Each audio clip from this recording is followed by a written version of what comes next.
The phone won't stop ringing. My hand trembles as I reach for it, the bruise on my wrist still purple and tender from where I caught myself falling. 2 days. It's been 2 days since Christmas Eve, and I'm sitting in Bernard's old recliner with an ice pack pressed against my temple, watching Marcus's name light up my screen for the 15th time. I should let it go to voicemail. My lawyer, Linda Hayes, told me not to answer. The restraining order paperwork sits on the coffee table beside me, waiting for my signature. But my thumb moves before my brain catches up. "Mom?" His voice cracks through the speaker. Not the confident, dismissive tone from 2 nights ago when he told me I'd die alone in this house. This voice shakes. This voice knows. "Mom, did you pay the mortgage this month?" The question hangs in the air between us like smoke. Outside my window, a crow lands on the frozen bird bath, pecking at ice. The morning sun turns the December frost into diamonds across my lawn, across the garden Bernard planted 40 years ago when we first moved to this neighborhood. Everything looks peaceful, clean. Nothing like the chaos churning in my chest. Nothing like the blood that soaked into my kitchen floor on Christmas Eve. "Why would you think I paid your mortgage?" I keep my voice steady, calm, the same tone I used to use when Marcus was 7 and lied about breaking Mrs. Patterson's window with his baseball. Silence. Then, "Because..." He exhales hard, the sound staticky through the phone. "Because the payment didn't go through. Our account shows insufficient funds, and I know you've helped us before when we were short." Usually. That word lands like a punch. I shift in the recliner and pain shoots through my ribs where they're still healing. The emergency room doctor at Mercy General said I was lucky nothing broke. "Just severe bruising," he'd said, studying the x-rays. "Deep tissue damage. The kind that takes weeks to fade, months maybe at my age." "I'm confused, Marcus." I watch the crow give up on the frozen water and fly away, its wings black against the white sky. 2 nights ago, you told me I had more money than I needed, that I was going to die alone in this house anyway. You said what I did with my money wasn't your business. The silence stretches. I can picture him in his kitchen right now, the one with the granite countertops I helped them pick out 3 years ago, the subway tile backsplash I paid for when they ran over budget. His face would be cycling through colors. Panic, realization, that same look he had when he was 12 and got caught shoplifting baseball cards from the corner store on 5th Street.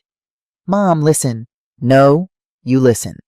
My voice stays soft, but there's steel underneath now. Steel that wasn't there before Christmas Eve. Steel that wasn't there before I lay bleeding on my kitchen floor while my only son and his wife walked out and left me there. Your wife stole $30,000 from me. You knew about it. You helped her do it. And when I confronted you both, you shoved me to the ground and left me bleeding on my kitchen floor with a concussion. I didn't mean... It was an accident. The police have photos, Marcus. I pause. Let the weight of those words sink in. The hospital has records. My lawyer has documentation of every single withdrawal Jessica made from my account. Dates, times, amounts, security footage from the ATM on Pinewood and 5th. Mom, please. The desperation in his voice used to move me, used to make me reach for my checkbook, my credit card, whatever would fix things and make my son happy again. They're going to foreclose. We'll lose the house. Everything. Just this once. Just this once. The laugh that comes out of me sounds foreign, sharp.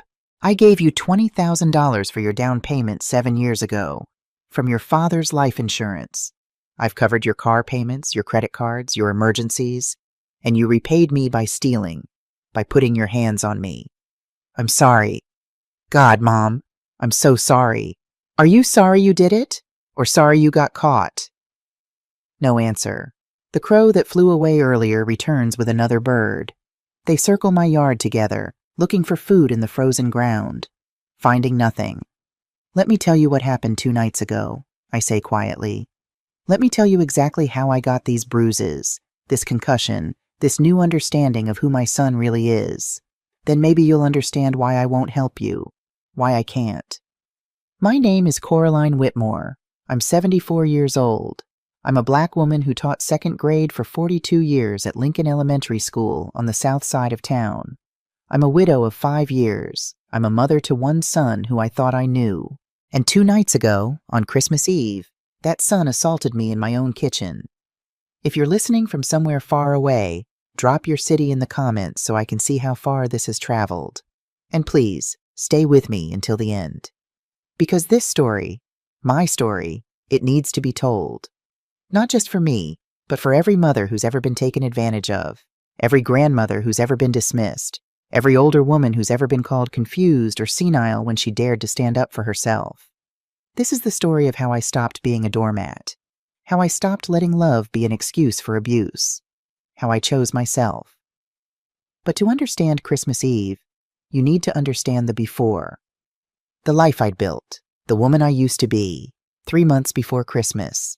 September came to our neighborhood the way it always did, slowly, reluctantly, with summer heat still clinging to the afternoons, but the mornings finally cool enough to open windows. I'd wake at 6 o'clock to gospel music from my kitchen radio, some mornings Mahalia Jackson, others Kirk Franklin, depending on what the DJ at KJOY felt like playing. I was still the woman I'd been for 74 years. Coraline Elizabeth Whitmore, born Coraline Elizabeth Thompson in 1950 in this very city, in the hospital that's now a parking lot. Retired elementary school teacher, widow of 5 years, member of Bethel Baptist Church for 53 years, mother to Marcus Anthony Whitmore, age 45, my only child, my pride and joy. Or so I thought. My house sat on Elmwood Avenue, in the historically black neighborhood where Bernard and I bought our first and only home in 1984. 3 bedrooms, 2 baths, a front porch where Bernard used to sit every evening after his carpentry work, a backyard with the garden he planted that first spring. The house was 40 years old now, like our marriage had been when Bernard passed. Some things needed fixing. That water stain on the living room ceiling from a leak Bernard promised to repair, the back steps that sagged a little, the kitchen faucet that dripped no matter how tight you turned it.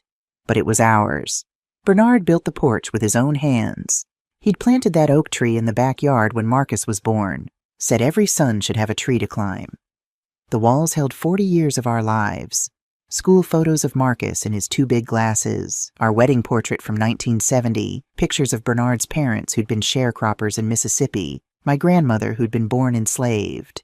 This house was more than wood and nails. It was legacy. It was proof that we'd made it, that we'd built something to pass down. I kept myself busy in those days. Book club every Friday at 2 o'clock, hosted by Dorothy Washington at her place on Maple Street.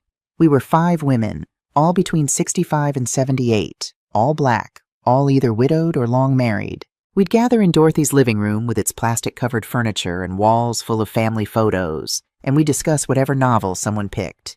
Historical fiction mostly, sometimes mysteries, never romance. We were past the age of needing happy endings spelled out for us. We'd lived enough to know they were rare. Wednesdays, I volunteered at the public library downtown, shelving books in the children's section, the same section where I used to bring Marcus when he was small. Saturday mornings, I attended services at Bethel Baptist, sitting in the same pew I'd sat in for 5 decades, listening to Reverend Thompson preach about forgiveness and grace and turning the other cheek. I was good at that. Turning the other cheek. Being gracious. Being the kind of woman who smoothed things over. My Saturdays belonged to Marcus and Jessica. I'd drive to their house in the suburbs, 32 minutes from my front door to theirs, I'd timed it, and cook elaborate dinners. Soul food, the kind Bernard used to love. Fried chicken with a crust that crackled just right. Collard greens cooked low and slow with ham hocks. Macaroni and cheese, the real kind, not from a box. Cornbread that melted in your mouth. Sweet potato pie from my grandmother's recipe, the one she'd taught me when I was 8 years old, standing on a stool in her kitchen. I'd arrive at their house at 4 o'clock, leave at 9. 5 hours of cooking while Jessica sat in the living room watching reality TV, her feet up on the ottoman, her designer heels kicked off by the door. 5 hours of watching them eat what I'd made, barely looking up from their phones between bites. 5 hours of Jessica making comments. You know, Coraline, Bernard used to make the chicken with more seasoning, she'd say, dabbing her mouth with a napkin. Never Mom. 5 years married to my son, and it was always Coraline. Clipped, professional, like I was someone she worked with, not family. I'm just trying to help you improve. My mother's recipe has paprika and cayenne. Maybe try that next time? And I'd smile, say thank you, tell her I appreciated the feedback. Because that's what good mothers do, right? They take it, They absorb the little cuts and pretend they don't bleed. Jessica Murphy Whitmore, 42 years old, white, blonde, beautiful in that sharp-featured way that looked good in photos. She worked in marketing for some tech company downtown, made good money from what Marcus said. She liked expensive things, Louis Vuitton bags, Cartier watches, that bright red Burberry coat I'd bought her last Christmas for $800 because she'd mentioned wanting it. She'd smiled when she opened that gift, the first genuine smile she'd ever given me, and I'd felt so pleased, so hopeful that maybe we were finally connecting. I should have known better. Marcus had met Jessica at some work conference 6 years ago. They'd married after a year of dating, and I'd been thrilled. My son, settling down. My son, starting a family. Maybe grandchildren soon, I'd thought. Maybe a little girl or boy who'd call me Grandma, who I could spoil the way grandmothers are supposed to. But 6 years later, still no grandchildren. And Jessica made it clear that subject was off limits. "We're focusing on our careers right now, Coraline," she'd say, that same polite smile that never reached her eyes. "Maybe in a few years." I told myself it was fine. Modern couples waited. It wasn't like my generation, married at 20, pregnant at 21. Times had changed. But there were other signs. Little things I pushed down, ignored, explained away to myself in the quiet of my own mind. Like how Jessica asked about Bernard's pension. "Just curious," she'd said one Saturday while I was mashing potatoes in their kitchen. "For when we're planning our own retirement, how much was Bernard's worth? Combined with your teacher's pension, you must be pretty comfortable." Her eyes had gotten sharp when I mentioned the amounts, calculating, or how Marcus stopped asking how I was doing. Our Sunday phone calls, which used to be about catching up, swapping stories, became transactional. "Mom, can you watch the dogs?" "Mom, our dryer broke. Do you know a good repairman?" "Mom, it's Jessica's birthday coming up. What should I get her?" Never. "How are you feeling? What have you been reading? Did your hip pain get better?" I'd become a resource, a free dog sitter, a source of advice and money and labor. But I didn't see it clearly. Not until that Friday in September. Friday, September 27th. Book club got canceled. Dorothy called everyone at 1:30, her voice tight with stress. Her daughter Ashley had gone into labor 3 weeks early, and Dorothy was heading to St. Mary's Hospital. "I'm so sorry, ladies," she'd said. "Baby waits for no one." I'd already showered, dressed in my good slacks and the purple blouse Marcus had given me for Mother's Day, made the lemon pound cake I was supposed to bring. No point going home to an empty house for the afternoon. Bernard used to say I didn't know how to sit still, and he was right. Idle hands, idle mind, that's what my grandmother used to say. So I drove, aimless, down Pinewood Avenue past the new coffee shop, through Washington Park, where couples walked dogs in the early fall sunshine. Beautiful day.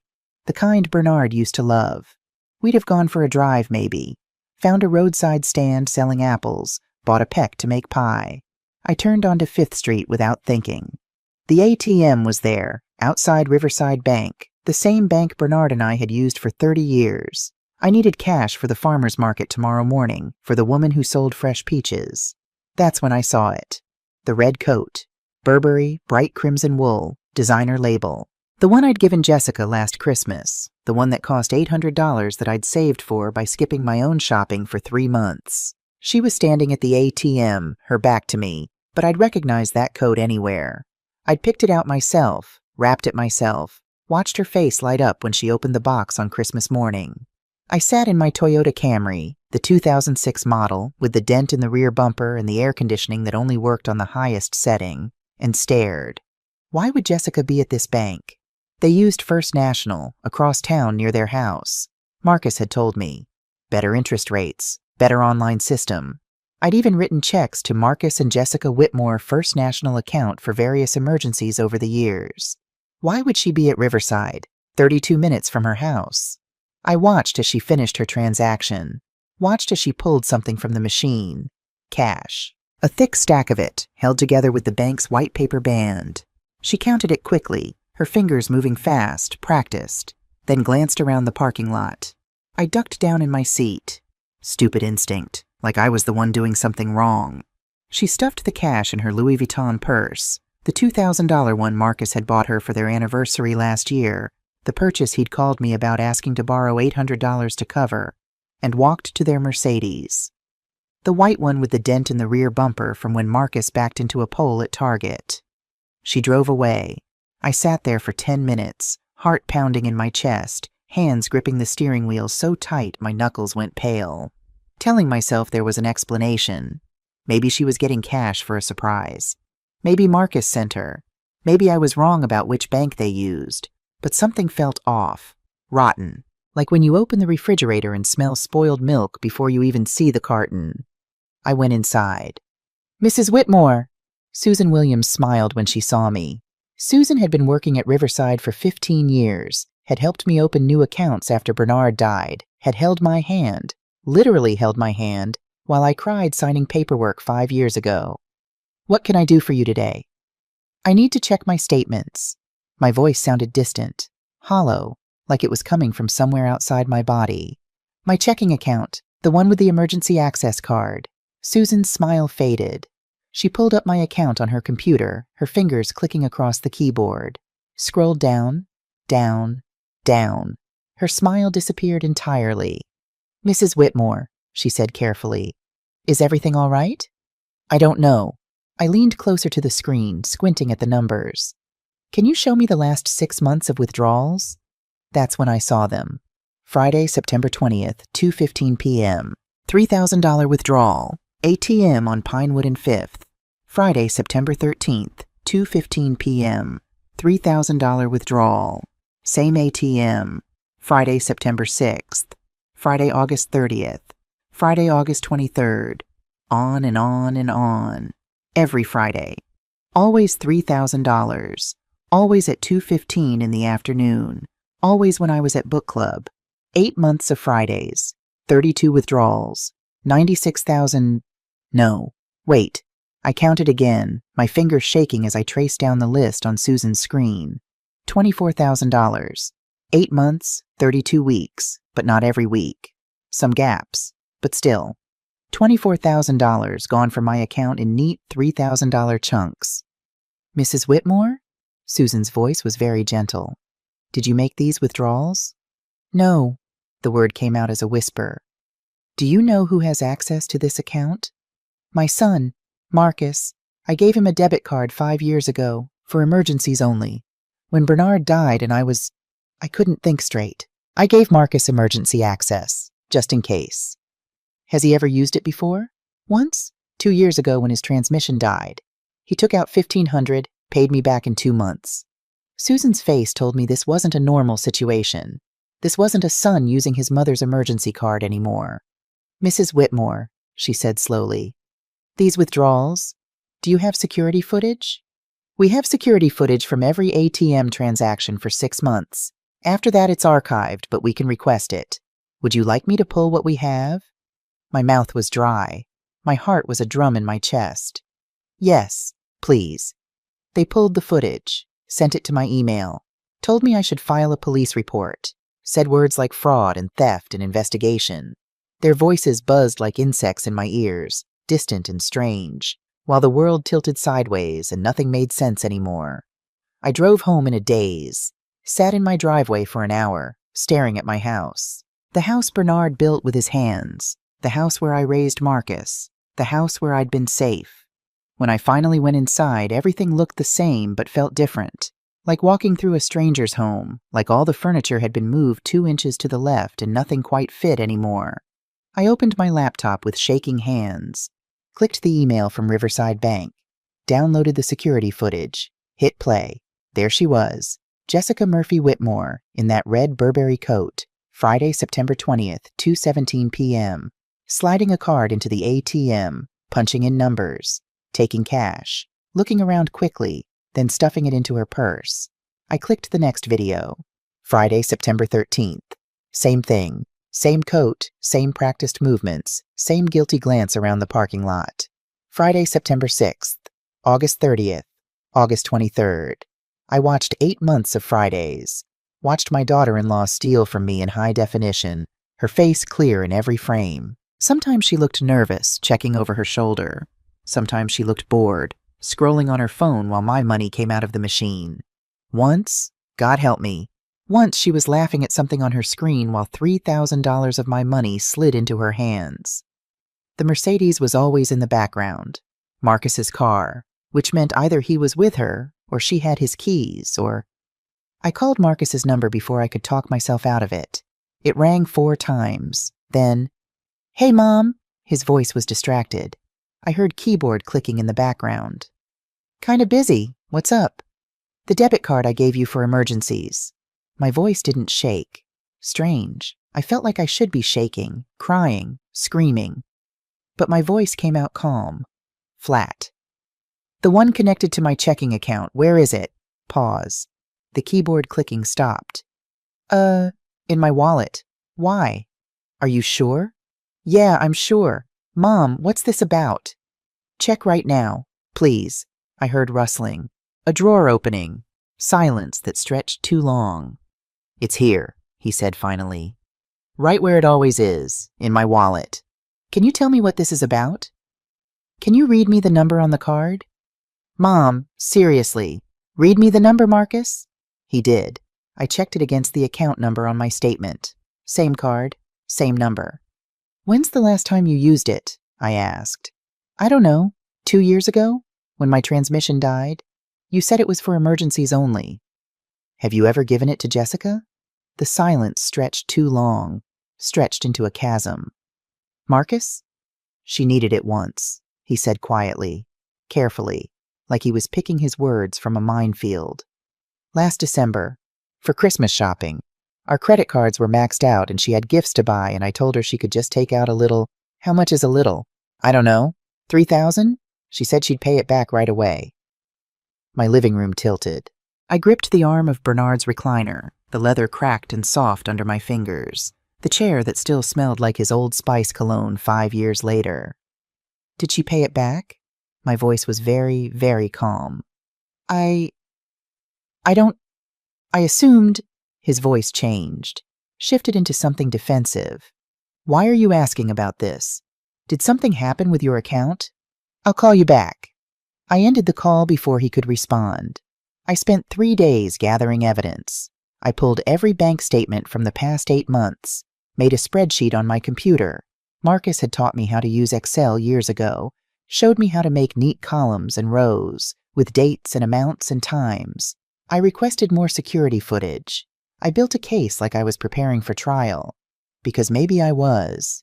Friday night I lay awake staring at Bernard's water stain on the ceiling, adding numbers in my head. 24,000 in withdrawals from January through August. Then checking my September and October statements. 6,000 more. 2 months of additional theft I hadn't caught until now. $30,000. Gone. That was my emergency fund. My surgery money. I needed a hip replacement next spring. Had been putting it off, dealing with the pain, because the surgery was expensive, even with Medicare. That money was supposed to fill the gap, supposed to cover what insurance wouldn't. It was also supposed to last me. Social Security and Bernard's teacher's pension wasn't much. I lived carefully. Clipped coupons, bought generic, skipped things I wanted so I'd have enough for things I needed. And Jessica had taken it in $3,000 chunks every Friday while I was at book club talking about fictional characters' problems, while I was making my lemon pound cake and living my small, careful life. The anger came slowly. Then, all at once. I made a decision. Christmas Eve. I'd invite them over like always. Make dinner like always. And then I'd confront them both. I wanted to see their faces when I showed them the proof. Needed to understand how they justified this to themselves.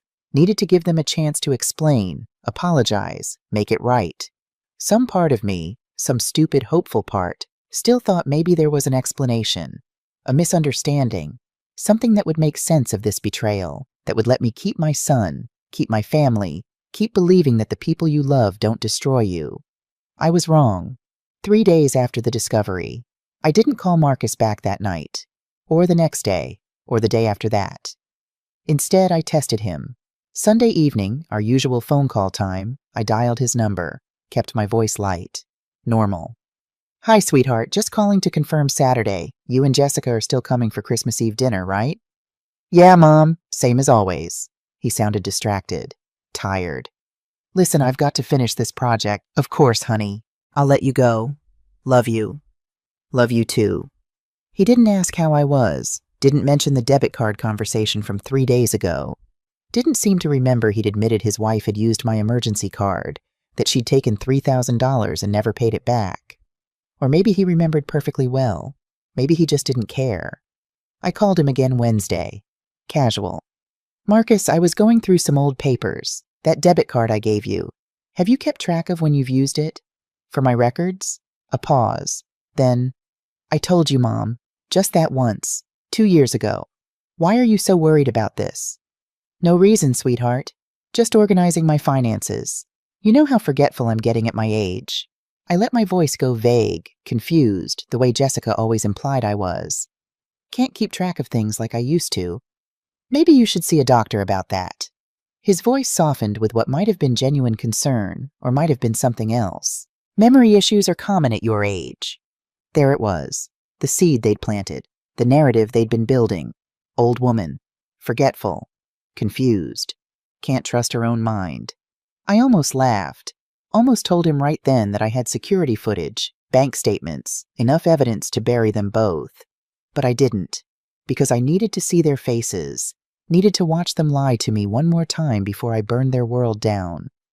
You're probably right, I said softly. I'll mention it to Dr. Peterson at my next appointment. Good. Listen, Mom, I've really got to go.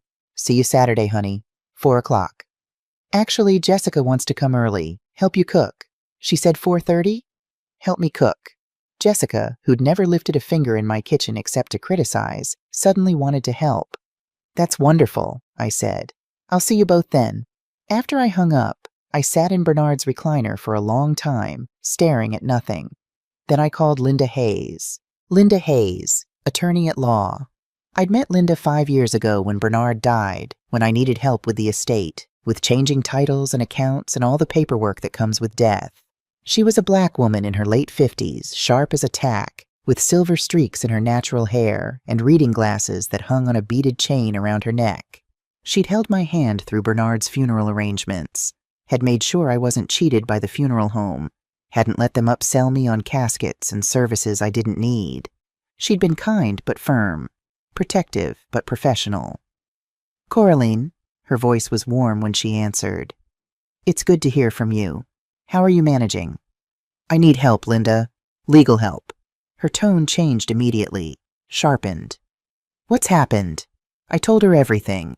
The ATM sighting, the bank statements, the security footage, Marcus's admission that Jessica had the card, the $30,000 gone, silence on the other end of the line. Then, Jesus, Coraline, this is elder financial abuse. This is serious.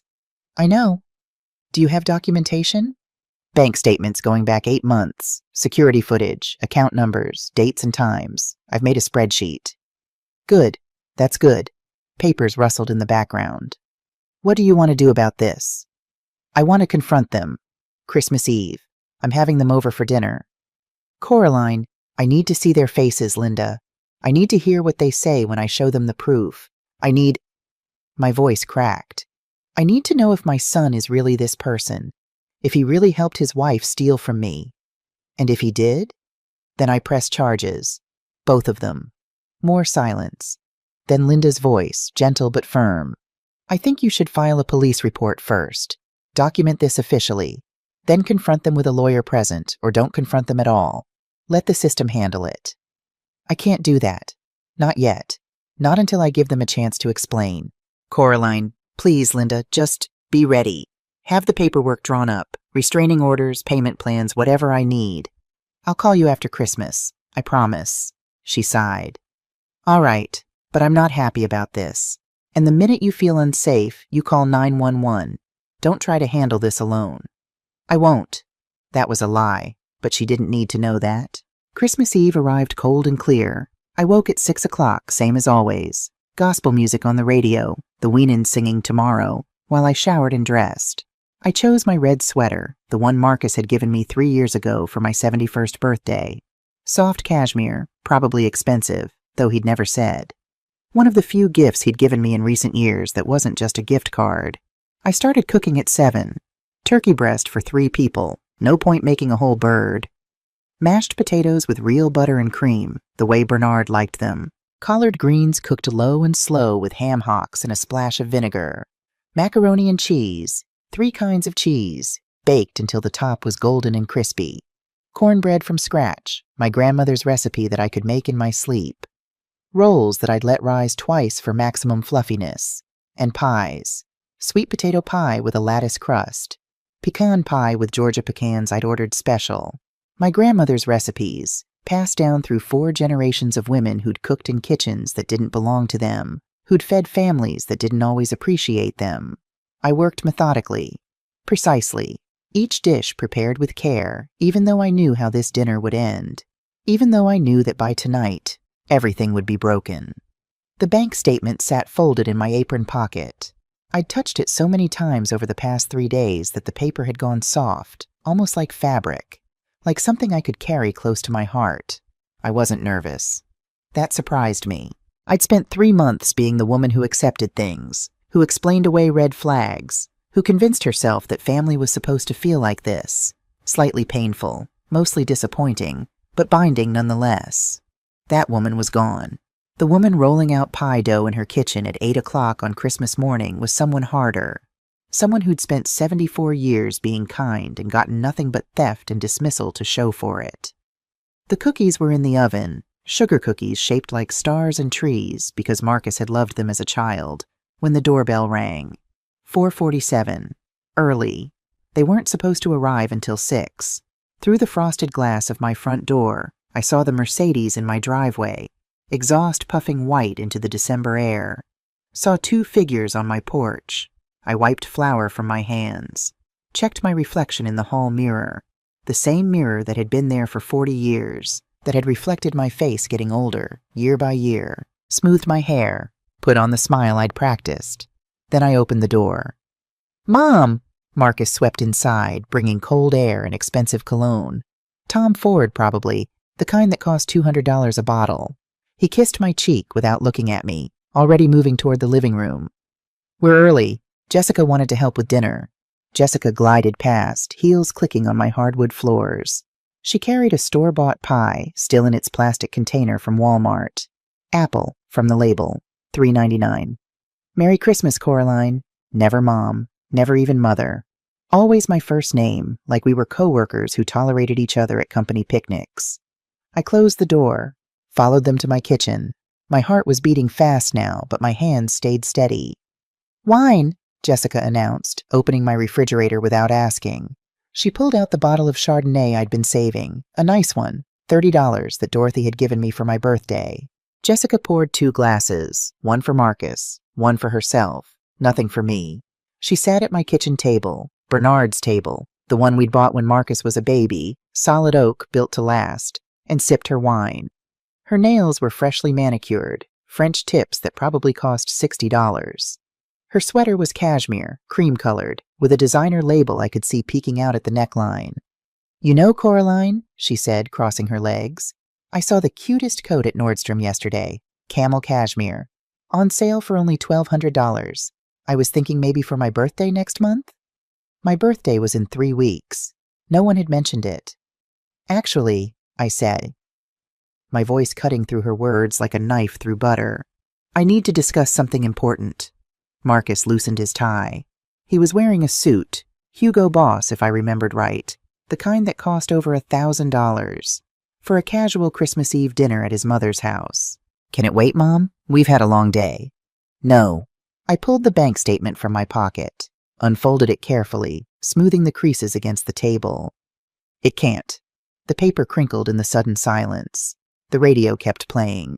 Nat King Cole singing the Christmas song. Wrong soundtrack for what was about to happen. Jessica's eyes narrowed. Just for a second, but I caught it. "What's that?" Marcus reached for the statement. I held it back. "This is from my checking account. The one I opened after your father died. The one only you have access to, Marcus. For emergencies." I looked at my son. Really looked at him. Tried to find the boy who used to bring me dandelions from the backyard. Who'd cried when other kids got hurt. Who'd once told me I was his favorite person in the whole world. I didn't see that boy anywhere. "Someone's been withdrawing money," I continued. "Large amounts. $30,000 over the past 8 months. The kitchen felt smaller suddenly, the walls pressing in. Jessica sipped her wine like we were discussing the weather. Marcus's jaw tightened. What are you implying? I'm not implying anything. I'm asking directly. I turned to Jessica. Did you take money from my account? She set her glass down with a sharp click. Excuse me? The withdrawals started 2 weeks after Marcus gave you his debit card, the same card connected to my account. My hands didn't shake anymore. Anger had burned away the fear. ATM transactions, always exactly $3,000, always on Fridays at 2:15 p.m. when I'm at book club. Jessica laughed. Cold, brittle, like ice cracking. This is unbelievable. Marcus, are you hearing this? Your mother is accusing me of— The bank has security footage, I interrupted, from every transaction for the past 6 months. That's you, Jessica, in your red Burberry coat, the one I bought you last Christmas, taking my money. The laughter died. Marcus stared at the statement on the counter, his face cycling through colors. Pale, then red, then pale again. Mom, you're confused. You probably authorized these and forgot. You're getting older. Maybe you should see a doctor. I'm 74, not senile. Heat crawled up my neck. I keep perfect records. I know every penny in that account. Memory issues are common at your age. Jessica moved closer to Marcus, her hand on his arm. United front. My grandmother had the same problem. Started accusing people of stealing from her when really she'd just forgotten. Don't you dare gaslight me! My voice came out sharp as broken glass. Something cracked inside my chest. All those dinners I'd cooked. All those times I'd watched their dogs, watered their plants, picked up their mail. The $20,000 down payment I'd given them. The car payments, the credit card bills. 7 years of being useful, being needed, being family. And this was what I got. Theft and lies and being called confused. I saw the security footage, I said, my voice shaking now with rage. That's your car, Jessica. That's you, taking my money. Money I needed for my hip surgery. Money I saved for emergencies. You stole from me. The silence stretched like taffy. Jessica's mask finally slipped. Her pretty face twisted into something ugly, something that had probably been there all along, hiding behind polite smiles and constructive criticism. Stole? She laughed again, meaner this time. You owe us that money, Coraline, after everything we've done for you. Visiting every month, pretending to care about your boring stories about your boring students and your boring book club. That's worth something. The words hit like physical blows. I grabbed the counter to stay upright. Get out of my house. Gladly. Jessica grabbed her purse, that $2,000 Louis Vuitton. I'm tired of playing happy family with you anyway. You're pathetic, you know that? Clinging to money like it'll keep you warm at night. Like it matters. You're going to die alone in this house, and your money won't make any difference. But Marcus didn't move. He stood frozen, his face a mask I didn't recognize. Mom, his voice came out quiet, flat. You need to understand. The house payment was due. We were going to lose everything. Understand what? My voice was rising now, getting shrill. I didn't care. That you let your wife rob me? That you're defending her? We were desperate. The market's been bad, my bonus didn't come through, Jessica's company downsized. You make 6 figures, I was shouting now. You drive a Mercedes. You just got back from skiing in Aspen. You have way more than most people ever will. And you stole from your own mother. That's not— He stopped, started again. What you do with your money isn't your business anymore, Mom. You have way more than you need. What are you saving it for? You're going to die alone in this house anyway. Might as well help your family while you can. The words hit like a slap, like he'd reached across the counter and put his hands on me. I grabbed the edge of the granite I'd helped them pick out, that I'd paid $800 extra for when they went over budget, and held on. How dare you? Tears burned my eyes, but I refused to let them fall. Not in front of them. That money was for my medical bills, for the surgery I need next year, for my future, for my security, and you just took it, like I didn't matter.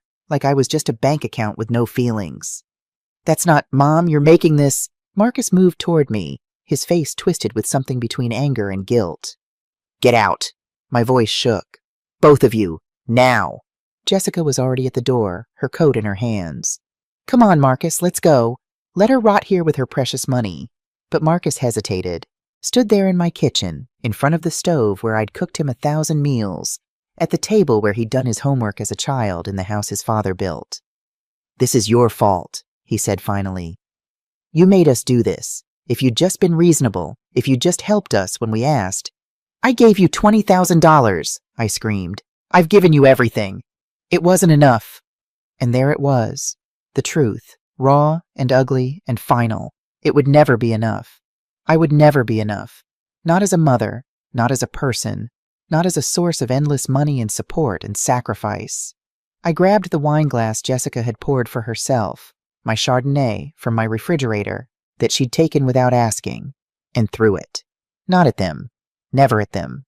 But it shattered against the cabinet beside Marcus's head, sending white wine and glass spraying across my Christmas decorations, across the cookies I'd spent hours making, across everything. Everything happened fast after that. Marcus lunged forward. I thought he was leaving, thought maybe he'd finally heard me, finally understood. But his hands found my shoulders instead, found them and shoved. My hip, my bad hip, the one that needed surgery, cracked against the kitchen counter. Pain exploded through my side, white and hot and shocking. I'd never felt anything like it. I stumbled backward. My heel caught on the rug, the Santa Fe rug Bernard and I bought on our honeymoon 44 years ago. The floor rushed up to meet me, too fast. My head bounced off the hardwood with a sickening thud that echoed through my skull. Sound and sensation merged into one terrible moment. The crack, the pain, the ringing in my ears. Through the ringing, I heard Jessica's voice, distant and distorted. "Jesus, Marcus, what did you do?" I lay there staring at my ceiling, at the water stain Bernard had promised to fix before he died. Blood trickled warm down my temple, copper-tasting when it reached my mouth. Marcus's face appeared above me, swimming in and out of focus. "This is your fault," he hissed. "You pushed us to this. If you'd just been reasonable." Then Jessica's face joined his, her features twisted with disgust. "You're insane. You know that? Accusing us of theft. Stay away from us, Coraline. We're done with you." Their footsteps retreated, heavy, quick, running from what they'd done.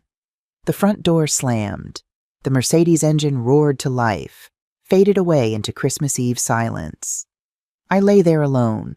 The radio was still playing. Silent night now. Holy night. All is calm. All is bright. I don't know how long I stayed on that floor. Long enough for the cookies to burn in the oven. Long enough for the smoke alarm to start beeping. Long enough for the room to stop spinning quite so fast. When I finally sat up, every muscle screamed. I touched my head. My hand came away red. Bright red. Christmas red. The counter had left a bruise blooming purple across my hip, my side, my ribs. I crawled to the phone on the wall, pulled myself up using the counter for balance, my legs shaking, my vision blurring. My fingers shook as I dialed. 911, what's your emergency? I need help. My voice cracked. Broke. I've been assaulted. The dispatcher's voice went sharp, professional. Are you in immediate danger? Is the attacker still present? No, they left, but I'm hurt. I'm bleeding. Help is on the way, ma'am. Stay on the line with me. Can you tell me your name? Coraline. Coraline Whitmore. Coraline, can you tell me what happened? And lying there on my kitchen floor, blood drying on my face, my body broken, my heart shattered, I told her. I told her everything. The paramedics arrived in 12 minutes. I know because I watched the clock on my kitchen wall, the one Bernard had hung crooked 40 years ago and we'd never bothered to fix, tick from 8:47 to 8:59. Each second felt like an hour. The young paramedic's name was Carlos. He couldn't have been more than 25, with kind brown eyes that reminded me of my students. The older one was Jean, a black woman maybe 50, with silver-streaked braids and efficient hands. Mrs. Whitmore? Jean knelt beside me on the floor where I'd finally managed to sit up, my back against the cabinet. Can you tell me where it hurts? Everywhere. It came out as a whisper. They asked questions I answered through tears that I couldn't stop anymore. Where does it hurt? Did you lose consciousness? Can you tell me what happened? What's your pain level on a scale of 1 to 10? 10. Everything was 10. They took pictures of my injuries. The gash on my temple, still bleeding sluggishly. The bruise spreading across my hip like spilled ink. The scrape on my elbow where I'd tried to catch myself. The swelling on my ribs.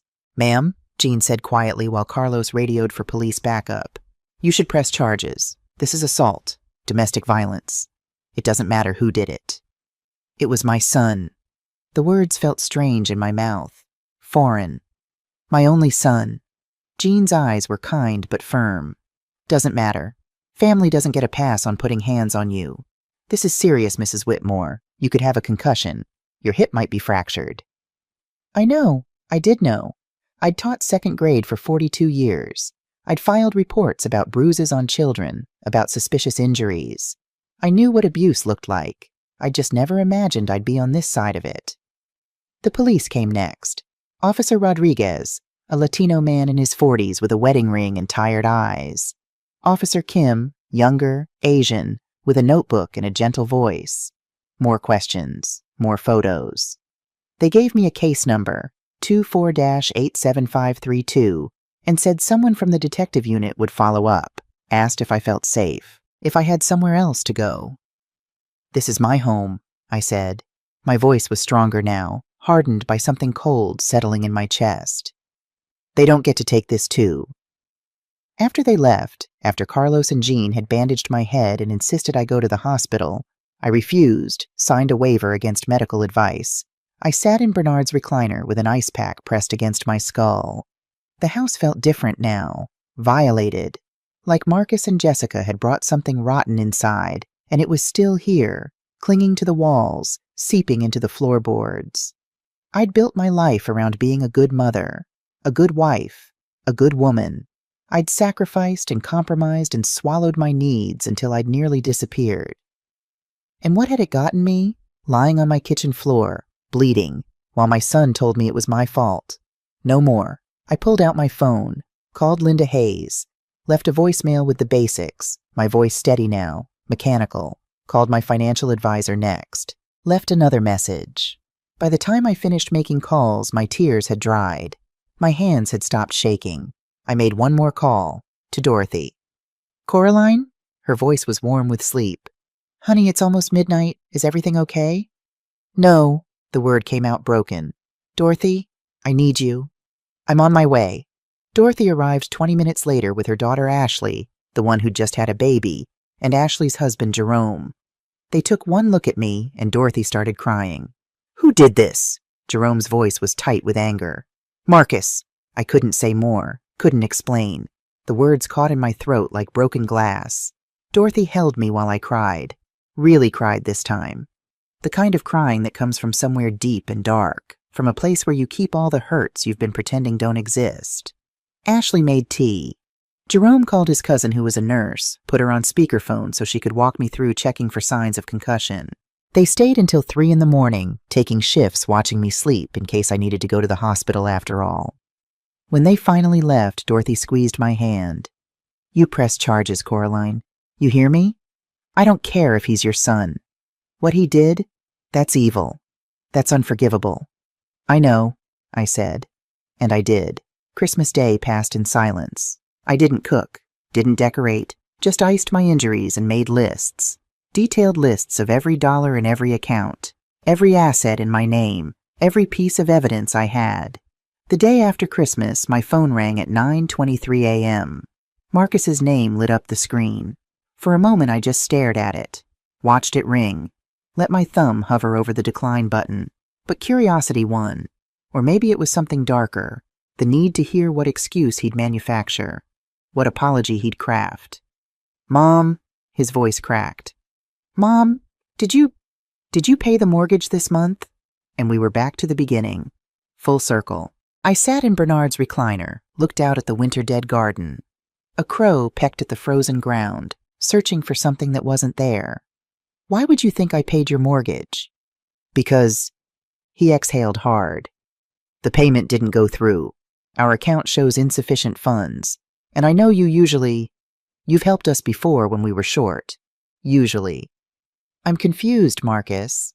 I kept my voice pleasant, almost curious. 2 nights ago you told me I had more money than I needed, that I was going to die alone in this house anyway. You said what I did with my money wasn't my business." Silence. I could picture him in his kitchen, his face cycling through panic and realization. The moment he understood that I wasn't going to save him, not this time, not ever again. Mom, listen. No, you listen. My voice stayed calm, but steel ran through it now. Steel forged in pain and betrayal and lying on my kitchen floor alone. Your wife stole $30,000 from me. You knew about it. You helped her do it. And when I confronted you both, you shoved me to the ground and left me bleeding on my kitchen floor with a concussion and bruised ribs. I didn't mean. It was an accident. The police have photos, Marcus. Mercy General Hospital has records. My lawyer has documentation of every withdrawal Jessica made. Bank statements, security footage, witness statements. I paused. Let that sink in. So no, Marcus, I did not pay your mortgage. Mom, please. Desperation bled through the phone like blood through gauze. They're going to foreclose. We'll lose the house, everything. Just this once. Just help us one more time. Just this once. The words tasted bitter. I gave you $20,000 for your down payment. I've helped with your car payments, your credit cards, your emergencies for 7 years. And you repaid me by stealing, by putting your hands on me, by leaving me bleeding on the floor on Christmas Eve. I'm sorry. God, Mom, I'm so sorry. Are you sorry you did it, or sorry you got caught? No answer. The crow in my garden flew away, left the frozen earth empty. Here's what's going to happen, I said. My voice was cold now, colder than the December morning outside my window. You and Jessica are going to repay every cent you stole, with interest. My lawyer is drafting a payment plan. You'll sign it, or I'll file criminal charges for theft and assault. We don't have that kind of money. Then get it. Sell the Mercedes, downsize, get second jobs. I don't care. My voice didn't waver. You have until January 15th to make the first payment. $5,000, then $1,000 a month until the full $30,000 plus interest is repaid. Mom, please, we can work this out as a family. Family? The word came out like a laugh, sharp, joyless. Family doesn't steal. Family doesn't assault. You want to know what family is, Marcus? It's the people who show up when you're lying on the floor bleeding. That wasn't you. I could hear Jessica in the background now, her voice shrill, muffled. Is that her? Let me talk to her. One more thing. I cut through his response. You're both no longer authorized on any of my accounts. My lawyer has already filed restraining orders. You come within 500 feet of me or my property, you'll be arrested. Do you understand? You can't do this. Watch me. I paused. Let the silence stretch. When I spoke again, my voice dropped to barely above a whisper. You reap what you sow, Marcus. That's what my grandmother used to say. Your grandmother. The woman who was born a slave and died free. She taught me that actions have consequences. I should have taught you the same thing. I ended the call. My hands didn't shake. My heartbeat was steady and strong.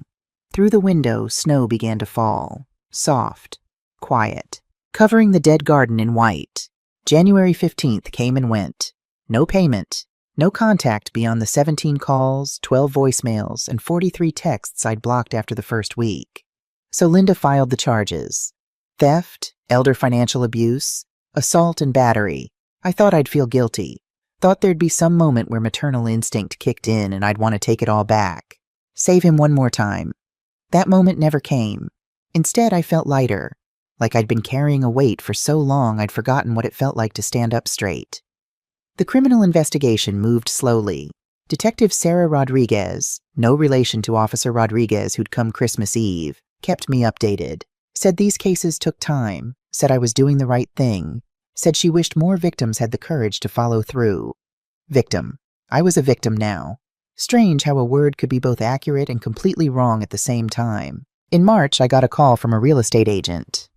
Mrs. Whitmore, hi, I'm calling about the property at 847 Oakmont Drive. Your son and daughter-in-law's home. It's going into foreclosure next week. I wanted to reach out in case you were interested in purchasing it to help them out. I understand you've helped them financially in the past. I almost laughed. No, thank you. Are you sure? I know how hard these situations can be for families. If you're interested, we could work out a payment plan, I'm sure. I hung up and felt nothing. No guilt, no sadness. just the quiet satisfaction of watching consequences unfold exactly as they should. April brought my hip surgery. I hired a nurse to stay with me for the first week. Her name was Patricia Johnson, and she reminded me of my sister Ruth, who'd passed 10 years ago. Kind without being pitying, efficient without being cold. "You live alone?" she asked while helping me into bed the first night after surgery, her hands gentle on my arm. "Yes." "No kids?" "I have a son." The words felt mechanical, true but meaningless. "We're not in contact." She didn't push, just nodded like she'd heard that story 1,000 times before. Maybe she had. The surgery went well. Physical therapy was hard, but I did it. 3 times a week at first, then twice, then once. By May, I was walking without a cane. By June, I could garden again. I planted tomatoes, basil, marigolds to keep the pests away. Got dirt under my fingernails and felt more alive than I had in years. Dorothy came by one afternoon in late June, found me deadheading roses in the backyard. "You look good," she said, settling into the patio chair Bernard had built 20 years ago. She meant it. "I feel good." "I heard about Marcus and Jessica. The trial's set for September." "Yes." Dorothy studied my face, looking for something. Regret? Sadness? Whatever she was searching for, she didn't find it. "Good," she said finally. "They deserved worse." We sat in comfortable silence, drinking lemonade, watching the tomatoes grow. The trial lasted 3 days in mid-September. I testified on day 2, sat in that chair and told the whole story. The theft, the confrontation, the assault, every detail, every number, every moment. Marcus's lawyer tried to make me look confused, vindictive, a bitter old woman who couldn't remember things clearly, who was punishing her son for imagined slights. But I had the evidence. Bank statements with 32 withdrawals, each exactly $3,000. Security footage showing Jessica at the ATM, clear as day, in the red Burberry coat I'd bought her. Hospital records documenting my injuries. Police photos of the bruises, the blood, the chaos of my kitchen. The 911 call recording where my voice cracked and broke, asking for help. The jury deliberated for 4 hours. When they came back, the foreman, a black woman about my age with gray locks and reading glasses, stood up and read the verdict. On the count of theft, we find the defendant Marcus Whitmore guilty. Marcus's face crumpled. On the count of elder financial abuse, we find the defendant Marcus Whitmore guilty. Jessica sat stone-faced in the gallery, her designer handbag clutched in her lap. On the count of assault and battery, we find the defendant Marcus Whitmore guilty. Marcus cried when they read the last one. Real tears, his shoulders shaking, his face buried in his hands. I sat in that courtroom and felt nothing. No satisfaction, no sadness, just a quiet acceptance that this was justice. This was right. The judge sentenced him to 18 months in prison. Jessica got 12 months for her role in the theft. They were ordered to pay back the full $30,000 plus interest, $42,000 total, and legal fees. 5 years probation after release. When the judge read the sentence, Jessica stood up and walked out. Didn't look back. Didn't look at Marcus. Their marriage was over. I knew it even if they didn't yet. Outside on the courthouse steps, a reporter from the local news asked me how I felt. "Free," I said, and meant it. It's been 6 months since the trial. Spring has come again. My garden is planned, seeds ordered. I've got tomatoes and peppers and a whole section for herbs. The crow that used to peck at frozen ground is back. I've been leaving seeds. He brings his mate now. They're building a nest in the oak tree Bernard planted when Marcus was born. Full circle. Everything comes around. The $30,000 came back in installments, taken from the sale of their house at auction. They declared bankruptcy. Divorced 3 months after the trial. Marcus got out of prison early for good behavior, served 13 months. I heard through Dorothy that he's living in a studio apartment across town now, working as a delivery driver for Amazon, making $9 an hour plus tips. I don't think about him much anymore. Some days I forget I even had a son. Patricia asked me last week if I ever feel lonely. We meet for coffee every Thursday now, have become real friends, the kind who tell the truth even when it's uncomfortable. "Sometimes," I said, stirring sugar into my coffee. "But lonely is better than used." She laughed. "Amen to that. I'm sitting in my garden now, on this first warm day of March. The crow and his mate are back, busy with their nest. I've been watching them for an hour, how they work together, how they take turns gathering twigs. I open my journal to a fresh page. Think about what to write, about what these past 15 months have taught me. Finally, I write it down. The lesson that cost me $30,000 and a son to learn: love without respect is just another word for abuse. Generosity without boundaries is just another word for being used. And sometimes the kindest thing you can do for yourself is let people face the consequences of treating you badly. I close the journal, watch the crows, feel the sun on my face. I'm 75 years old now. My hip doesn't hurt anymore. My garden is green and growing. My bank account is slowly being replenished. My heart is healing, though the scar will always be there. But I'm free. For anyone who's been where I was, lying on a floor, bleeding and alone, wondering if standing up for yourself makes you the villain, let me tell you something. It doesn't. Your worth was never in their hands. It was always in yours. You just forgot for a while. And to anyone fighting their own battle right now, wondering if you're strong enough to set boundaries, to say no, to choose yourself, you are. You absolutely are. Your comeback is already being written. Stay quiet. Stay sharp. Let your actions speak louder than their excuses ever could. I stand up from my garden chair, Bernard's chair, the one he made with his carpenter's hands, and stretch. No pain, no stiffness, just strength. The gospel music drifts from my kitchen radio, the Winans singing Tomorrow, the same song that played the morning of Christmas Eve, the morning I didn't know would change everything. Tomorrow, tomorrow, tomorrow is on its way. I walk into my house, my home, the place Bernard built, the place I defended, the place that belongs to me and no one else. And I smile, because at 75 years old, I finally learned the most important lesson of all. Sometimes the greatest victory isn't in the revenge. It's in the peace that comes after. It's in the morning coffee on your own porch. It's in the garden you plant with your own hands. It's in the life you build when you finally choose yourself. I chose myself, and I'd do it again.